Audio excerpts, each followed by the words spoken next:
Hello, everybody, and welcome to Friday at 5. This is our fourth Friday of the month, which is ding, ding, ding, ding. Anyone? Ask the Linguist. Okay. Dr. Robin Barr is in the room with us. Hello, Robin. Hello. Dr. Robin Barr is the linguist in residence at American University. She is the chief linguist or the chief instructor or the lead something at the Washington Literacy Center. Lead something is good, yeah. There we go, where she creates curricula and teaches adults with dyslexia, both first and second language speakers of English. Yeah. And she has many other talents, including, let's see, she's the lead phonologist at English Language Training Solutions, home of the color vowel chart.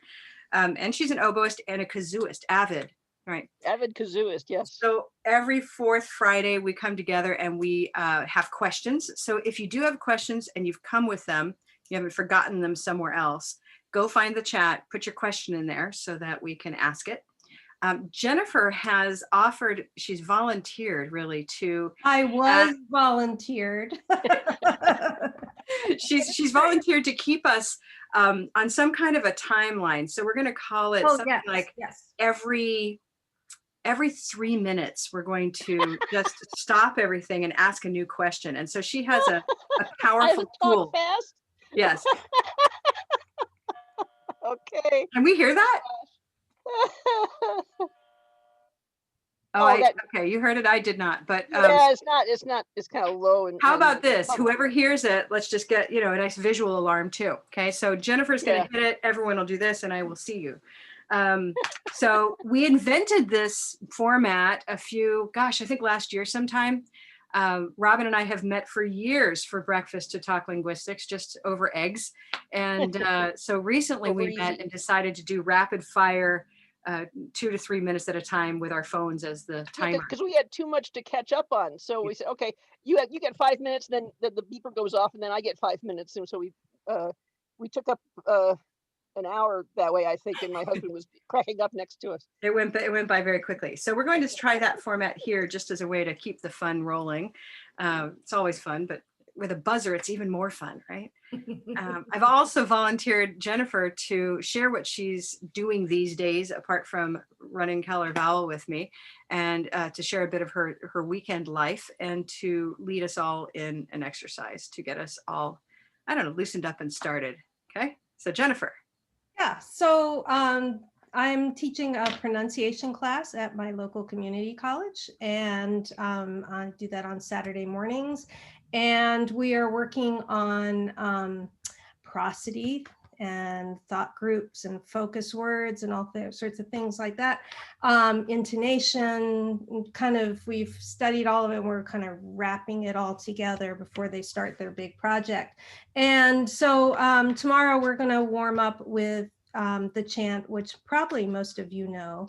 What are you going to do today? So, and I have a question about it. And before I ask Dr. Barr about that, we're going to warm up together. So, can I share my my PowerPoint, Karen? Is that okay? Oops. You're muted, Karen. There we go.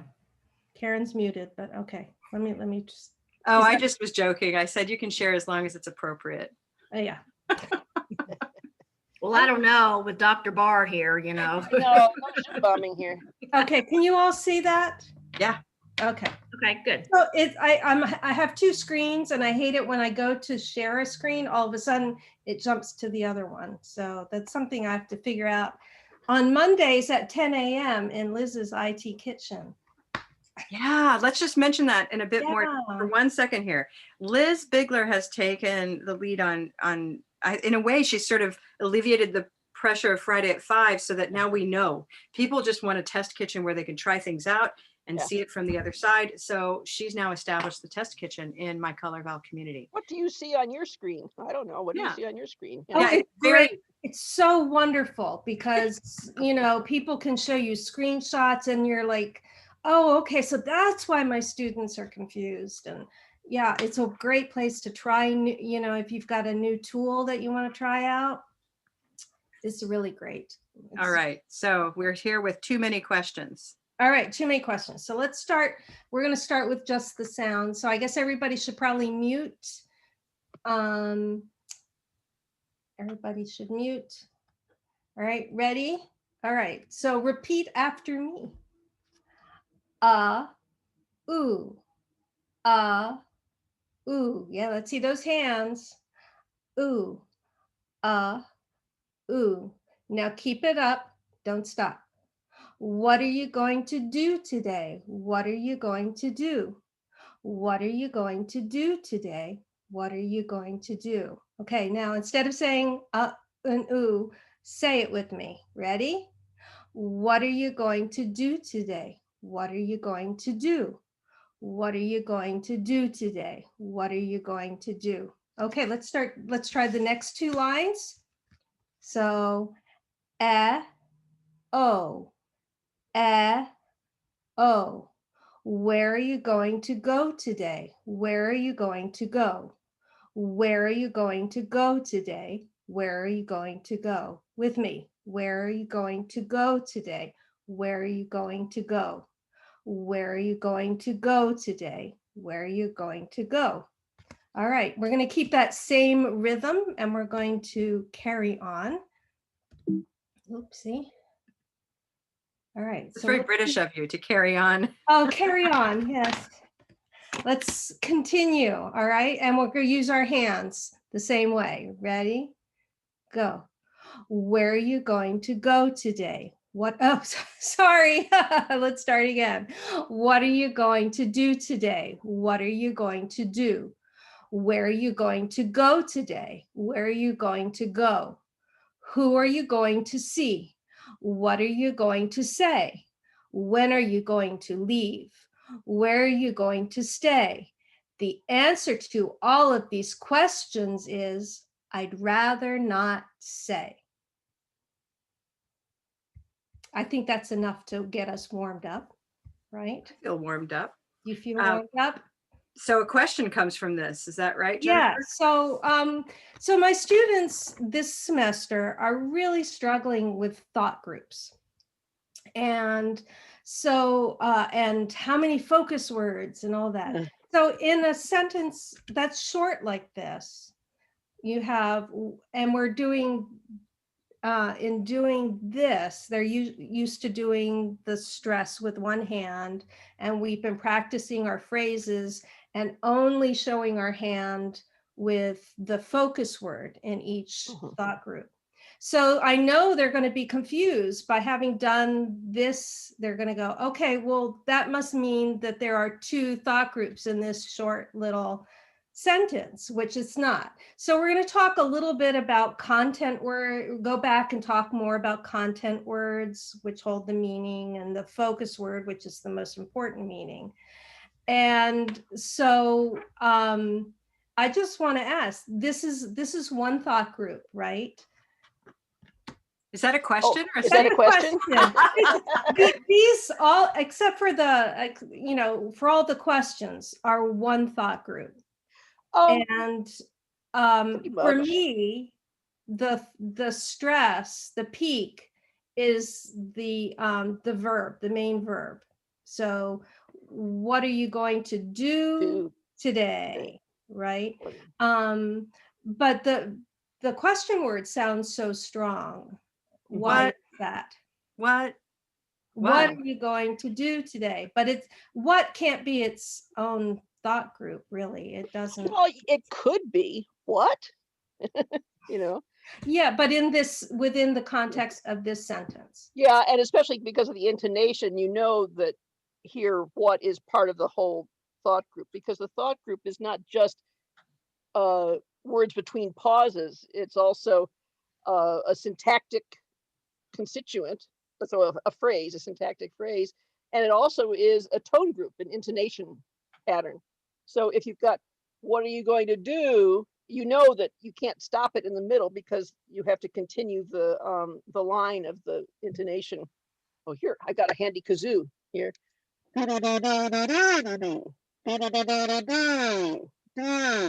So what are you going to do? Like that. And so teacher, then why am I saying, what are you going to do today? What are you going to do? Why am I stressing what, teacher? That's a secondary stress. So that's the head of the sentence. That's the first stressed syllable in the sentence. And so it is the highest one besides the focus word, which is do. And in fact, I would have just said, what are you going to do today? What are you going to do? It's possible. That's where my question comes in with, isn't it a matter of how quickly you're speaking, one, and B, your state of mind? Like how casual a question is it? What are you going to do today? Well, yeah. So if you're going faster, then you might have less stress on the secondary stresses, just like for a word. So what was a word with a lot of syllables we had the other day? Interdisciplinary. You could say interdisciplinary, right? You've got secondary stresses as well as the one on disciplinary, silver pin, interdisciplinary, right? But if you're saying it quickly enough, you don't even notice interdisciplinary. But if you want to identify the secondary stress vowels, it could be interdisciplinary, I guess.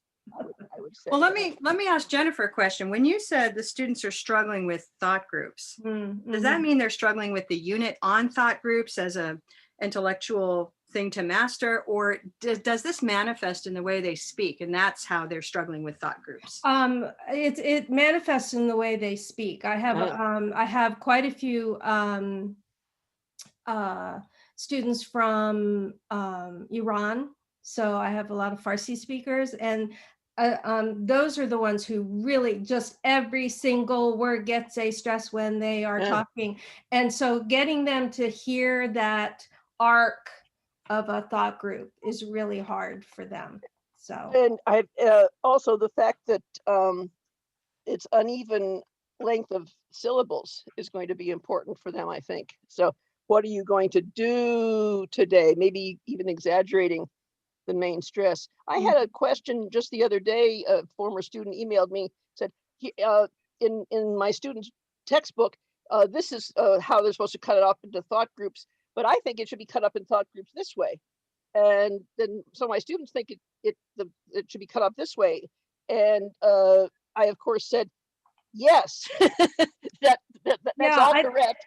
Yeah, that's what I tell my students. There's not always a right answer. There are some wrong ways to do thought group. Exactly. But depending on what's important to you, depending on who you're talking to, then how the formal thought groups you are, how different. fast you're speaking. If you're giving a speech in a debate, for example, you might get muted if you don't speak fast enough. On the other hand, if you want people to understand you, you'll have to speak slower and in smaller thought group chunks. There. All right, it's time for Wait a minute. Hold on, I'm excited.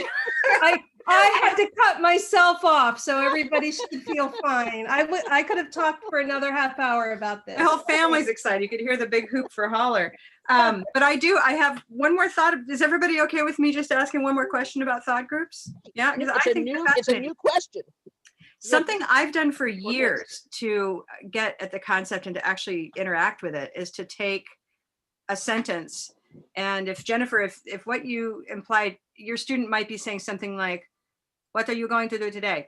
Something like that. Something that's very syllable timed, and that if they continue, it will seem like a flow of you just can't pick out what they're trying to say. And they don't know that when you try to get them to, take a long sentence like this and put it into little parts, you're like, okay, I don't know. So we were all pretty familiar with, like, let's find the beats, right? Like what, going, do, day. But what if we were just to say, here's your math problem. I want you now to tell me, I'm going to make a line break somewhere in this sentence. And this is what I've done with them. I can make one line break in this sentence to make two parts that feel kind of balanced as thought groups. So where should I put my line break? And I'm open. I'd put it there. Right here? Yeah. Because what are you going going to do today. I that'll work. don't want to put any break. I don't want to put any No. break. Let's Okay. put it that way. Well, what if we do this? Watch this. We just do get really annoying, right? So here's what are you going to do today? Like that's the opposite of what your student's doing, only it has the same effect. Yeah. He's still stressing Yeah. equally everything, just slower, Yeah. right? Mhm. So Okay. again, here is where you can use your knowledge of syntax to put things into smaller constituents. Okay. So are you going is all going to fit together in one syntactic group. What Okay. are you going? And then to do is its own little infinitive. So I mean, Okay. that is a way of dividing it up. So you could say, what are you going to do today? And notice that I had different intonation, making it 4 thought groups. Did you hear that? Mhm, mhm. What are you going to do today? It sounds, kind of accusatory, but that's what I'm getting across here. But it's also, I think, handy, even though it's not authentic to the way native speakers would organize speech, it could be handy for students who are still working on the unstress and the stress, just to create, wow, sorry about that. I don't know if you can hear the yelling in my house. My son's excited. But what are you going to do today? Kind of a slow motion. Do that. I can't do that because you've turned you're not using the intonation for 4 different thought groups, right? Uh-huh. So that's why it sounds weird to me. I mean, to me, Yeah, that's why when Jennifer said, "What are you going to do today?" It didn't work either for me. Right. Well, So, and then there's the other. I'll sort of say that we've used the return carriage, just hitting return to create a new thought group in a paragraph. So that's my little tip for Yeah. folks. Yeah. Okay. Is deciding where the thought groups are. It's pretty cool. But the other, I'll put my cap on it, is that thought groups are cultural, right? Well, yes, but also there's places they're linguistic. I mean, there are places you can't make a thought group.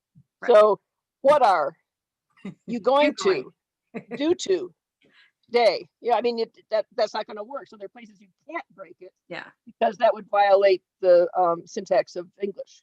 Right. Okay. Bing. Bing. Okay. That was fun. All right. Okay, next question. Doug has a question. Wash your clothes. Who says Warsh? Why do they say Warsh? Why not Walsh or Weirsh? Why is the variant toward an R control? Is that Doug's question? Is that your question, Doug? No. Okay, this is a question that came up this week. And what other words behave like Warsh in those pockets where people say Warsh? Was that Doug's question? And then we'll come back to Doug's question. Okay. Thank you. And yeah, we should, exactly. I've got this list here, but now I'll watch the chat. Thank you. So let me tell you first that the places where they say Warsh tend to be, I would guess, the Midlands, so of America. So around Southern Illinois, Southern Ohio, Kentucky, that area. Donna, you look like that's familiar to you. So people, I grew up in Chicago, and people from downstate would say Warsh and Washington, right? And the reason they do is because the sh is retroflexed, and can be retroflexed, and so can the R be retroflexed. So it depends on how you say the sh sound. Oh, nice. Okay, we have a demonstration here by Vanna. Retroflex is not an everyday word for all of us. Yes, right. Retroflex, curled backwards. So you can tell if your tongue is curled backwards. This is cool. Say the word, say the sound shh, and freeze your mouth where it is in that shape, and then inhale sharply, and then tell me where the cold air is touching your mouth. Let's write it. Mine's the tip of my tongue. I'm going to write it. Tongue tip. Let me look at the chat. Yeah. Tongue tip. Is it on the underneath side of your tongue? Is it in the bottom of the tongue? So Joan Booth, you're doing it in a retroflex way, I think. And if it's on the top of your tongue instead, then you're doing the bunching instead of the retroflexing. I don't know if I can explain that to you, but it's the difference between, yeah, okay. Visuals here. So curling down with your tongue tip behind your lower teeth versus curling up with your tongue tip sort of backwards at the roof of your mouth. Okay. And you probably, and if you do the sh that way, that's probably the same way you do the So test that. Say and inhale sharply and see where the cold air is. For me, it's the same. So which Yeah. people say Warsh? The people who So the people who are curling the tongue backwards are moving their tongue into that spot before they quite get to the sh. And so when they say oh, or they have to, when they go from to sh, they go through on the way. Warsh, like that. Don't they do that in Balmer too? I don't know. I've never heard somebody from Baltimore do it. I've heard Black English speakers do it, but for them it's more of a whoosh. So whoosh instead of warsh. So it goes up into the palate, but with a more of a y instead of a sound. So you might older speakers. Say Western Pennsylvania too. That's where my Western mom's Pennsylvania, from. yeah, sort of Appalachian, sort of in that Wonderful. that Midland area. Yeah. Fabulous. And can we name just one other word that could then, just as an example, is it only olive to like wash, or could it be? Well, like, it would have to be Auburn dog. What rhymes with wash? I can't think of anything. Squash, maybe. I don't know. Gosh. Gosh. If you say gosh, yeah, like Gomer Pyle, you say gosh. Yeah. All right. Fantastic. Doug Lott, do you have a question?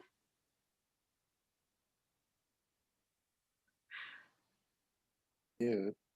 I don't know. It wasn't really a question. It was a comment. This has really been enlightening for me because I've just been reading this Judy Gilbert thing, and they're new to me. These things are new to me, and there's a definition in there that says there's only one focus word in each thought group. Yes, true. And I was thinking about how some of these break up in these chants where we had two, and we could even say it with three. We could say, "What are we going to do?" Yeah, exactly. And then I'm understanding that all three of those are correct. So it's strange. I said, well, okay, what I'm going to do is go to Blue Canoe. And when I looked at those sentences in Blue Canoe, sure enough, there's only one stress word in each line. So I'm saying, okay, each one of these is a thought group, but that's not the way I would say it. So say it a different way. Yeah. Yeah. So it's to me that sounds like it's all okay. Yeah, it sorts it out for me, so I appreciate it. That's terrific. And remember, the secondary stresses can also get a beat, right? It's just that they're not the main stress. Yeah. So you could clap your hands on the secondary stresses as well. It's just they wouldn't be primary. They would be secondary. So that's what we're going to talk about, Doug, is that the content words, which are the nouns and the main verbs, and perhaps a negative, like in I'd rather not say, those are all going to be spoken. They're not going to be reduced, and they're going to sound, the color of those stressed vowels are going to be very clear. But the way to determine which of those content words is the peak is by listening. That's going to be the highest intonation. So they're going to be they're going to be a lot of content words, but one of those content words is the focus word, and that's where you peak. And the other thing to remember, because we're going to talk more about intonation with questions. These are information questions. So usually, not always, but usually our intonation goes down at the end of an information question, but a yes/no question, we tend to go up. And so the peak is always the opposite direction. So are you an excellent linguist? So, there the peak is going to be actually the lowest pitch. Yeah, that's something that students get misled by when they read the books and they say, oh, the the peak is going to be the highest intonation. I remember I was in line behind somebody at I think it was a Subway, and so the server wanted to know what the person ahead of me would like on their sandwich, and so she said, "Would you like cheese?" So she went up and said, "Would you like cheese?" Right, going so starting down at the focus word cheese. She wanted to go up on the focus word, but then she had to keep going up to get to the question intonation, the To the yes no intonation, question yeah. intonation. So she wound up saying, "Would you like cheese?" And the customer said, "What?" So instead she just said cheese, Yeah. and that worked for her. Yeah, I heard that. All right. The other thing that she said in that pamphlet that bothers me is she says that all multisyllabic words have at least one schwa. And I don't think that's Ooh. true. Ooh. That's an interesting question. I also would immediately take issue with that. Yeah, that's Ooh. what she said. Friendly. Yeah. Oh You yeah, know, how many Party. syllables is multisyllabic? right. 3 or more. Maybe. Yeah. So, but even so, we'd say Three? Unfriendly. unfriendly. Well, I guess on Yeah. here is a schwa, Yeah. sort of. She's unfriendly. I don't know. We could probably find a I couple of just other examples. thought it was I very think. strange because it just didn't sound right to me. That was I often find myself running, like, if I try to say that, the unstressed syllables are reduced, I Okay. immediately have examples in front of me where they're not. Yeah. So Vocabulary. Natalia had a good one. Yeah. Vocabulary. Maybe the vocab. old No, vocab. If you say vocabulary, I could maybe do a schwa Vocab. vocabulary maybe, but vocabulary. Vocab. I Well, could say you're not without saying schwa. vocabulary, it's vocabulary. Vocabulary. vocabulary. If I said it slow, yeah, it's again rate of speed determines the lack of stress. Vocabulary. I think you have reason to That's be. a good example. Yeah, I think you have good reason to sort of pay attention to that statement, Doug. I'd agree. Yeah. okay. Suspect. Well, after 35 years of working in IT, I tend to look for the rule. Yeah. Yeah. Well, there Rule are changes. rules. It's just they're not as logical as you would. Language doesn't have to be logical. Is the problem, and we would like them to be Some it to flexibility. be. Yeah.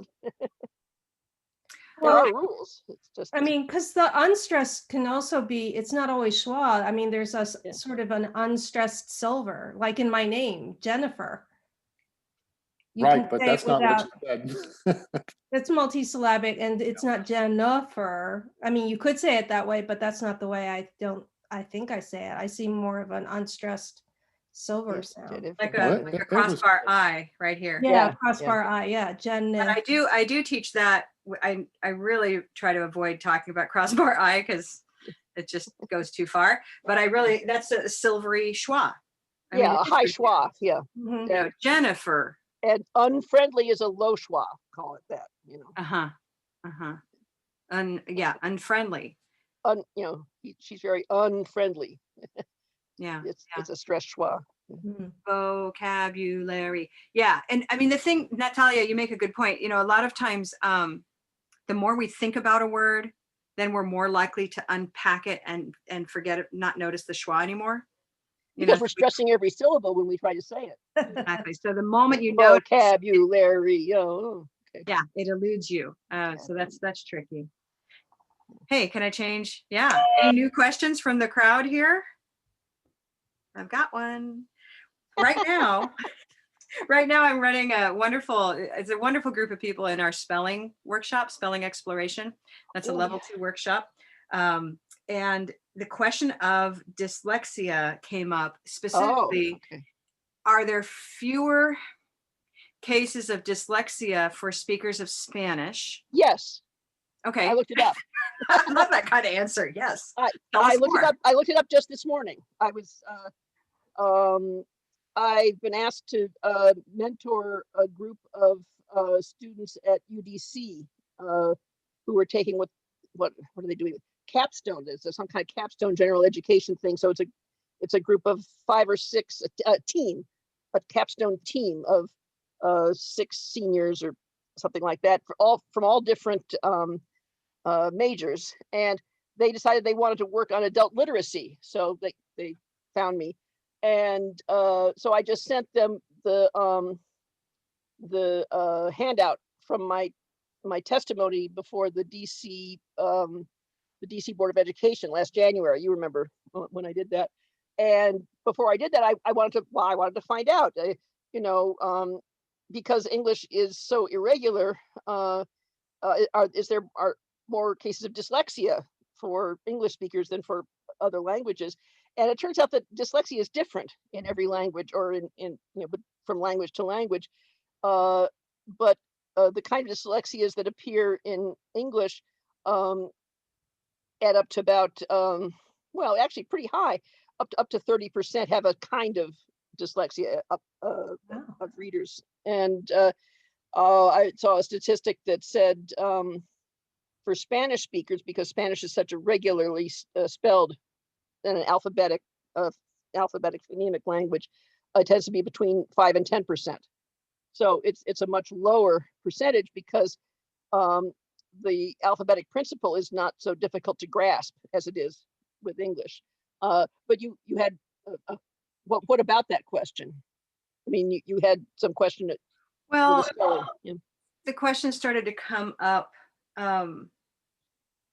Is dyslexia, and this came from somebody who's Orton Gillingham trained and works with dyslexic kids in particular, is dyslexia a construct of brain biased people who say, this is how, is it a gatekeeping mechanism saying that literacy is our culture and you have to get it this way? Meaning, is it a label that might not be real? I mean, this is actually coming. Oh no, I've seen that one. Yeah, no. It's a thing. Dyslexia. I know that there's people out there who say there's no such thing as dyslexia. Well, okay. So that's this is the new question: is yes and no. Can I start a new question here? Yeah, you get 3 new minutes. There we go. Is dyslexia a construct or is it real? Yes, it's real, and it's a construct because every person who has dyslexia constructs it in a different way. I mean, what's going on here? Reading is not a natural thing. Mm-hmm. Reading is not something that is evolutionary. I mean, our brains are not arranged to do reading.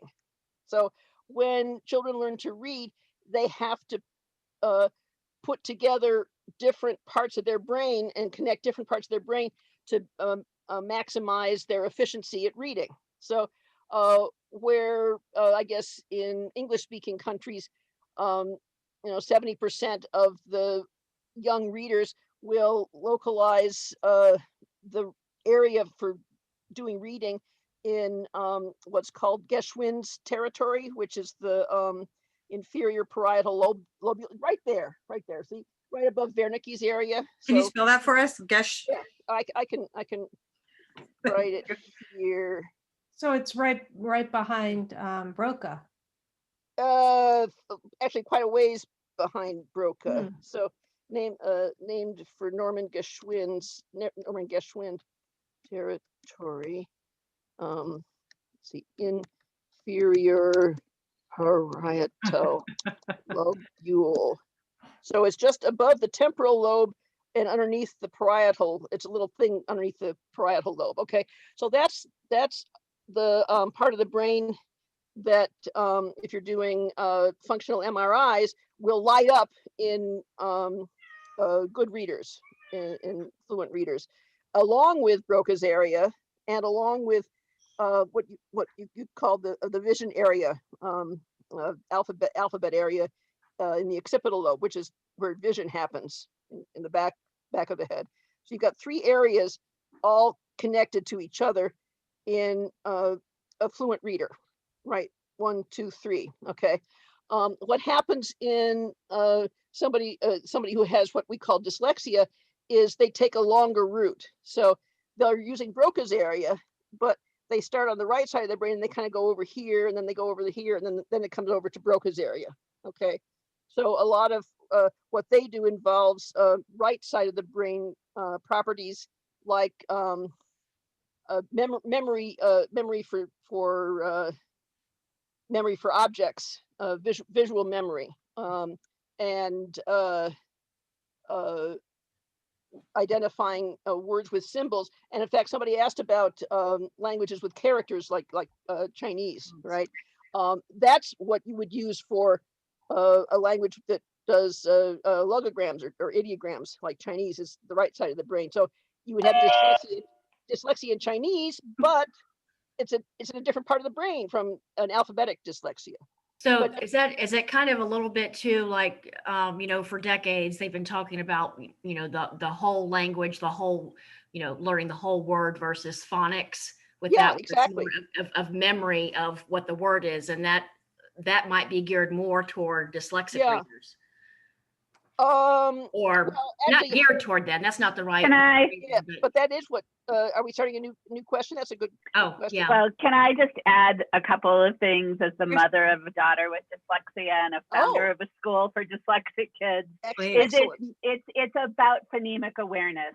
That Absolutely. is the bottom line, and it is very real. And I haven't done research on how it's different in different languages in a long time, so I'm not privy to that information.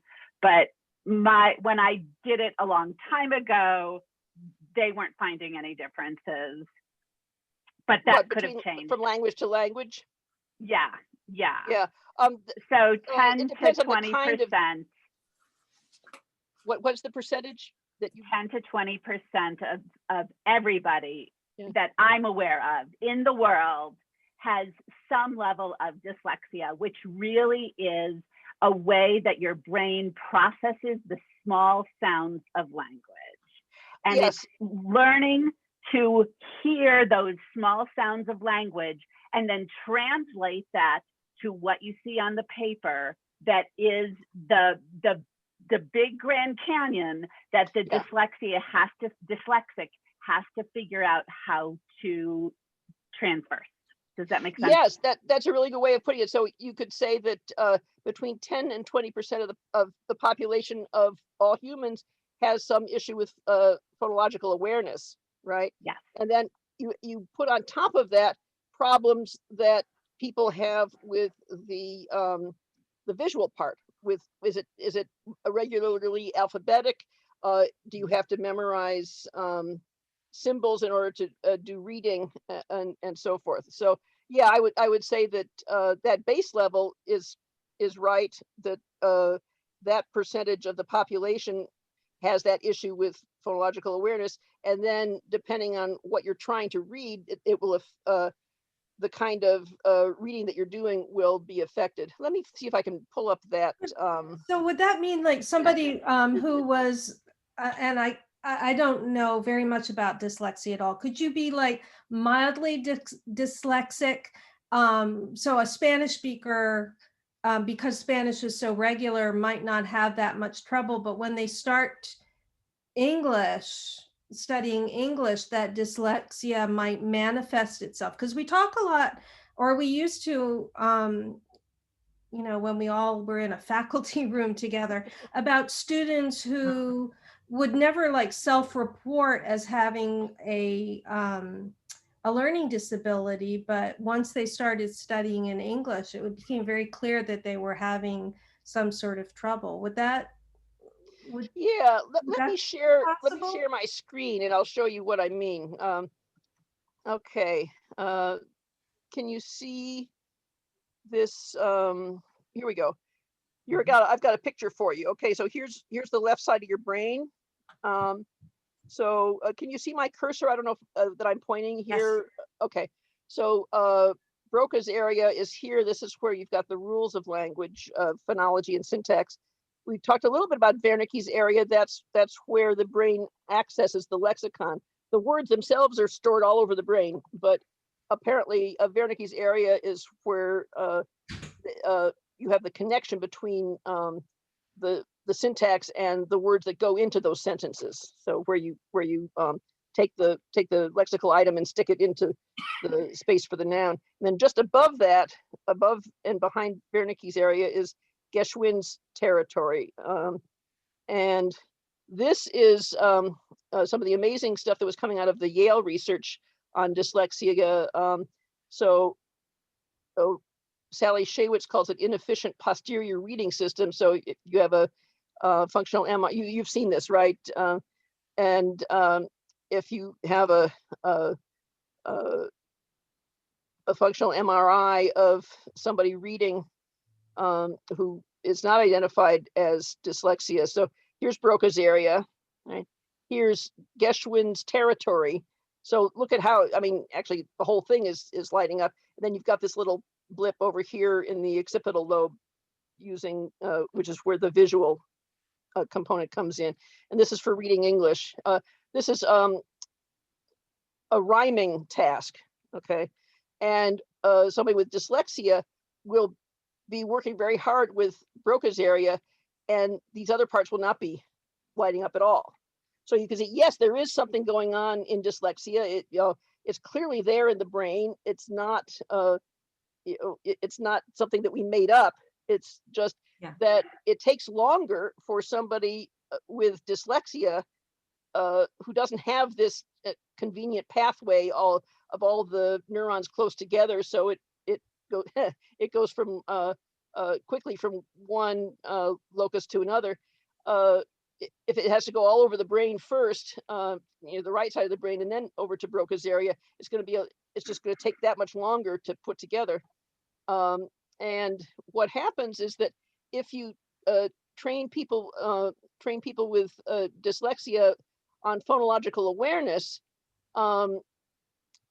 you will get a change. They will improve, but the way they will improve is by this part of the right hemisphere. So here's Broca's area on the left side, and when people are trained in phonological awareness, they light up on the right side of the brain. And this is also where people with aphasia who have started to use the right side of the brain and are working on phonological awareness start to change, start to improve. And I think this is also Gabby Giffords.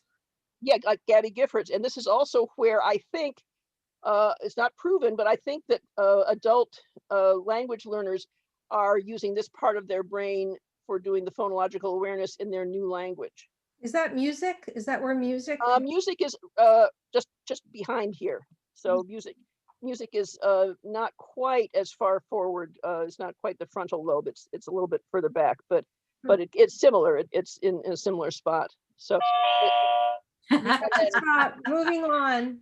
Okay, here's my 5 to 10% in Spanish. So there we go. Of the 100 most frequent words in English, half of them are sight words. That means irregular, the frequent words, okay? Of the 100 most frequent words in Spanish, only 5 or 10%, 5 to 10% are sight words. And dyslexia in Spanish, by dyslexia, I mean not just phonological awareness problems. I mean delay in reading. So the issue of delay in reading, which can be caused not just by phonological awareness, but also problems with visual memory and so forth, is higher in English than in Spanish. Okay, I'm going to stop sharing. But thank you, Suzanne, for your comments. You had more to say on this.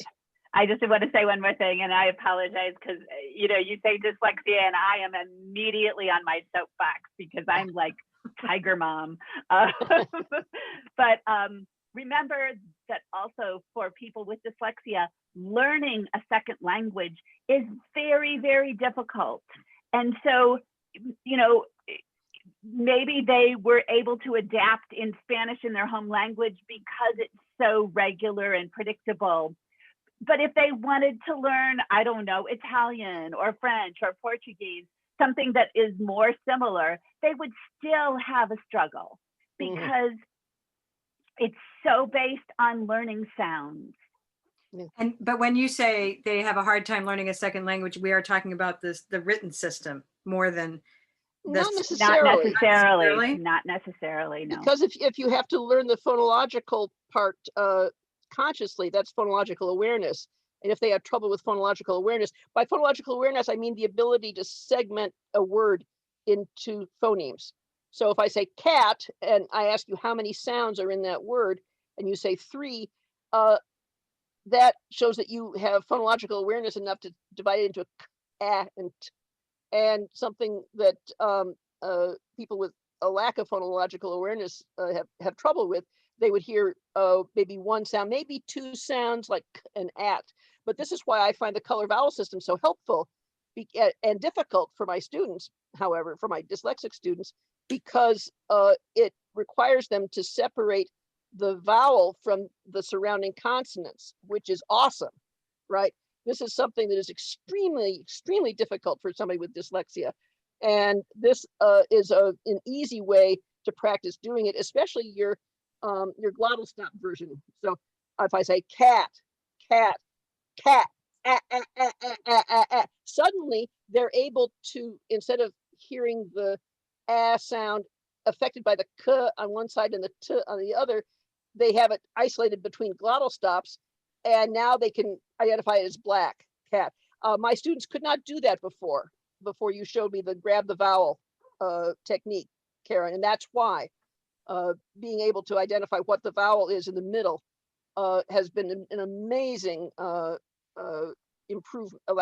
amazing improvement in their reading ability. So that's why I recommend a color vowel system for people with dyslexia as well as for second language learners. Yeah. And this is where the team really comes in, because I invented that on the fly, working with very young learners, 3 and 4-year-olds, just to keep things rolling and fun. So we were throwing words and then catching the vowel, and this, it just came out. Yeah. But my brain decided that that the glottal stop was the appropriate frame for it. So that's very telling, I think.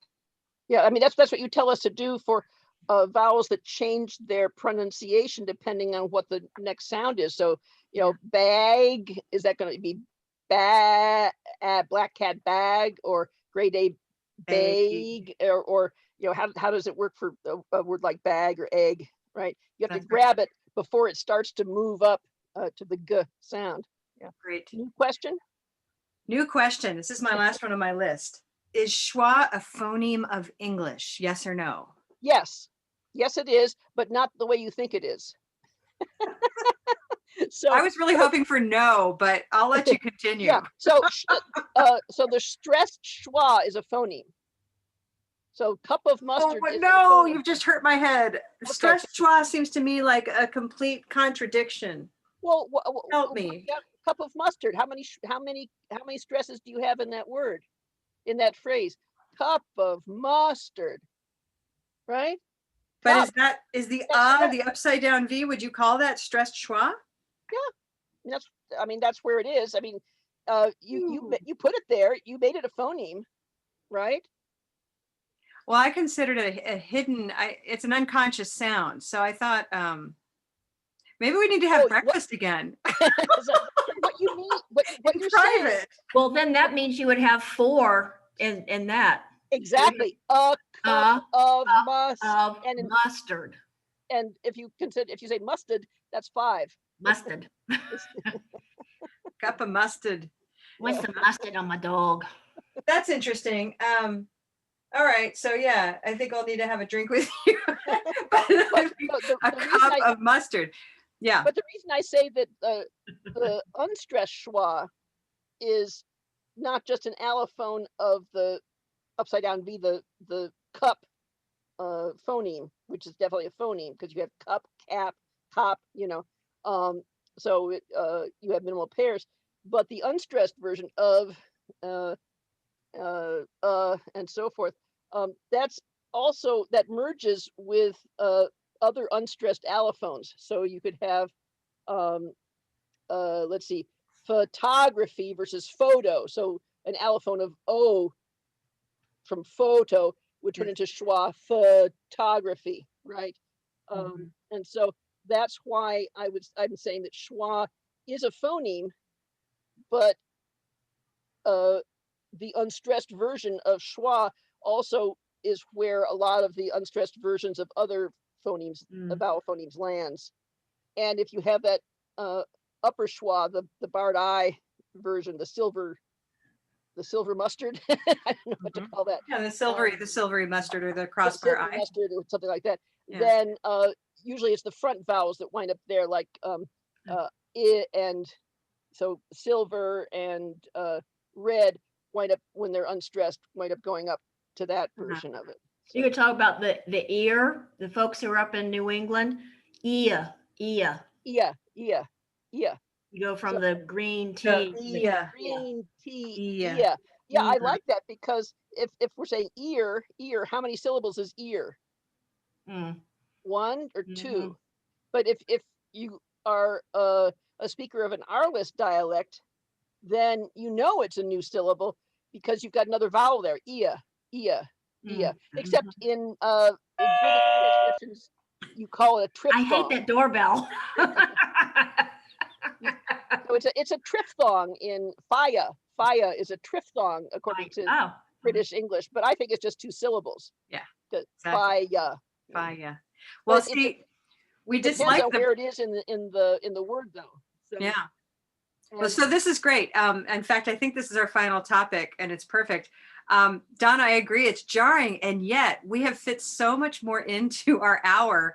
I want to, I'll be interested in feedback from everybody who's here, but it's kind of fun and it keeps things rolling. So let's roll up with this question of fire, higher, liar, flower, and flower. This just came up in a bunch of different courses this week. So how many syllables do these have? yeah, how many syllables in fire? Yeah, so the dictionary is going to say 1. One. A lot of us feel like it's 1 looking at it. Then how about higher? I got my New England ear. I got fire, higher, liar, flower. Perfect. Yeah, good. So that's one way of interpreting it, but also we can have. Oh, we can't hear you too well, Robin. You're going to need to do Move whatever, this thing. the magic. Yeah, so fire. Do you hear me now? Okay. So the Doors, come on, baby, light my fire. Right. So that's definitely 2 syllables. But how about flower and flower? I don't know if you can see that. Same or different? Flower, flower. Are they homonyms or are they different? Let's do 1 for their homonyms and 2 for their 2 different sounds. Flour, the stuff you bake with, and flower, the thing you smell or cook, pick. 1. Yeah. So you think they're the same. Yeah. In fact, historically they were identical words from French fleur, right? But they're spelled differently depending on what the eventual meaning is. And a lot of people will say, well, flour that you bake with is 1 syllable, and flour that you pick is 2 syllables because of the spelling, and they're influenced by the way it looks. In the case of fire versus higher and liar, it could be the morpheme. So high plus feels like 2 things, but fire doesn't have 2 parts, right? Same with liar. And if you're from Buffalo, New York, you'll pronounce it differently if it's one morpheme or 2. So for them, liar, pants on fire doesn't rhyme. And in the Does South, anybody it's else have that far. problem? Far. In the South, it's far.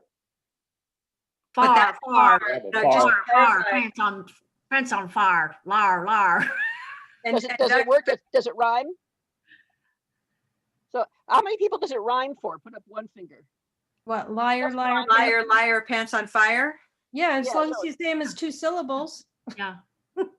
So but if it doesn't rhyme, you have it's possible that it won't rhyme for you. And now add another syllable and you say the fire is out, or the firing line. You don't have to say the firing line. So when there's a vowel after it, you can have the R starting the next syllable. And that allows you to not have to make it its own syllable. That's why we think of fire as having 1.5 syllables, Mhm. because sometimes it's 1 syllable, sometimes it's 2 syllables, depending on what's near it in the sentence. firing line, firing line. Fire engine. And then you can do all of these things, but replace all the R's with L's, and it happens Yeah, all over file. again. Oh, wow. Filing. Yeah. File. It works the same way. This is called the sonority hierarchy. You like that? Ooh. Ooh, I like that term. The sonority Iambic hierarchy. reversal and pernicious homophony. Oh, pernicious homophony is my favorite, but iambic reversal and sonority hierarchy and optimality theory, those are all wonderful. We'll vote on which one is the name of my next band. Everyone, this was super fun. Thank you for joining us today. Thank you, Dr. Barr, for Thank you for sharing all the of your. speed like speed chess, right? It is. It's exactly. It's kind of some kind of speech. Just thank you, Jennifer, for being the referee, keeping us Thank you. rolling. I'll find a better sound for next time. We'll just I change like- it up I like each the- time. Yeah, You could just grab a cat and squeeze it and then meow. You know. You could get one of those easy buttons. That's That was right. Ding, ding dong. That All was- right. So we will be posting Thank you this. all. Couple of just a little bit of news. We do have Color Vowel Basics coming up. If you have friends, you know that they need this, you can share the Get Started link with them that I've just shared with you. If you know your school wants this, let us know. We do have some level 2 workshops coming up, so watch for our newsletter. And we will be re-featuring Dr. Barr's talk on the great vowel shift. So watch for that in the newsletter. If you missed it, you'll have a chance to catch up with that. Okay. Once again, thank you, everybody. Have a safe and healthy weekend, and we'll see you again soon. Okay. Great. Thank you all. Cheers. Bye. Thank you. Bye-bye.